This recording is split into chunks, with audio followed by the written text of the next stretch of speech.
नमस्कार राज, मी तुझी मातृभाषा मराठी बोलते. तुझ्या नावासमोर साहेब वगैरे मुद्दामच लावत नाहीये, कारण कितीही झालं तरी तू माझा मुलगाच. बरेच दिवसांपासून तुझ्याशी संवाद साधायचं ठरवलं होतं, पण योग्य माध्यम मिळत नव्हतं. मग थोडा विचार केला. हल्ली कोणावर स्तुतीस्तुम्न उधळायची असो किंवा टीकेचे खोचक बाण सोडायचे असो, लुप्त होत चाललेल्या पत्रव्यवहाराला तू प्राधान्य देतोस. त्यातही मला म्हणजे मराठी भाषेला प्राधान्य देतोस.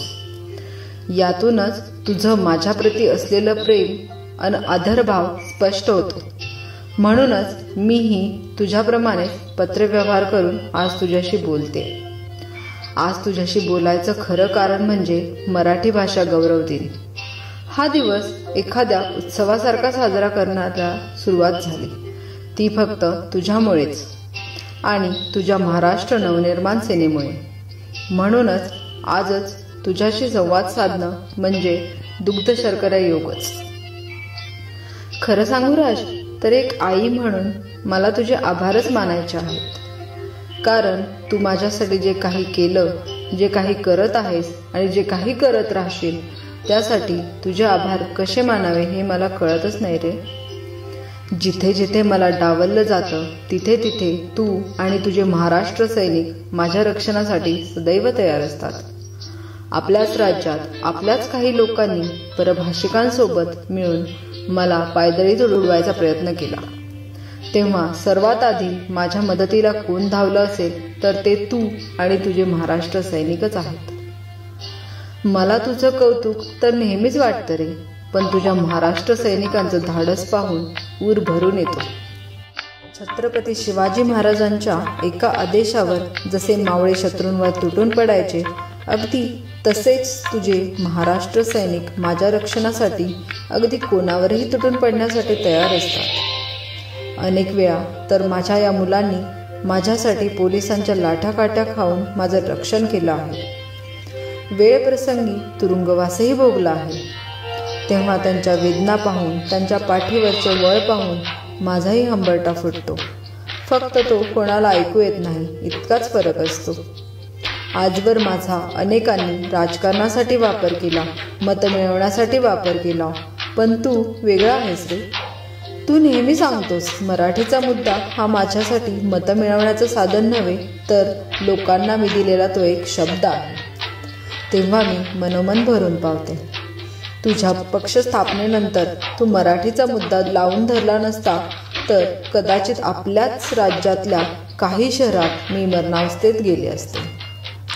तुझ्या मराठी भाषा बळकटीकरणाच्या धोरणामुळे तू त्या नव्या पिढीच्या मनात जे मराठी भाषेचं प्रेमाचं रोपटं लावलं, त्याचं आज हळूहळू वृक्ष होत आहे. भलेही त्यातले अनेक लोक तुझे समर्थक नसतीलही, कार्यकर्ते नसतीलही, पण मराठीच्या मुद्द्यावर ते तुझ्याकडूनच बाळकडू प्यायले आहेत. तुला आठवतंय ना राज, आपल्याच राज्यात मोबाईलवर फोनच्या सूचनेत मला स्थान दिलं नव्हतं, तेव्हाही तूच माझ्या रक्षणासाठी उभा राहिलास. आपल्याच राज्यात दुकानं, आस्थापना, इमारती या सगळ्यांच्या पाट्यांवरून मला उतरवलं गेलं होतं, तेव्हाही तूच मला सन्मानाने माझं स्थान मिळवून दिलं असतं. रेल्वेच्या परीक्षेतही मला डावललं गेलं होतं, तेव्हाही तू आणि तुझ्या महाराष्ट्र सैनिकांनीच अंगावर गुन्हे घेतलेत, पण तिथेही मला माझं स्थान मिळवून दिलंस. माझ्या मराठी मुलांना नोकरांवरून डावललं जातं, तेव्हाही तूच असतोस. पत्रकारांनी कुठेही वेळ काळ न पाहता हिंदीत बोलायला सुरुवात केली की आक्रमणाने त्यांना झाडणारही तूच असतोस.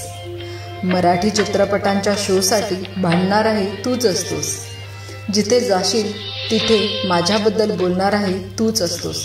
एका आईला आणखी काय हवं असतं. लाखोंच्या सभांच्या गर्दीत जेव्हा तू माझी उदाहरणे देऊन मला गौरवान्वित करत असतोस, तेव्हा खुद्द माझ्याही अंगावर शहारे येत असतात. म्हणूनच तुझ्या प्रत्येक सभेला मी आवर्जून उपस्थित असते.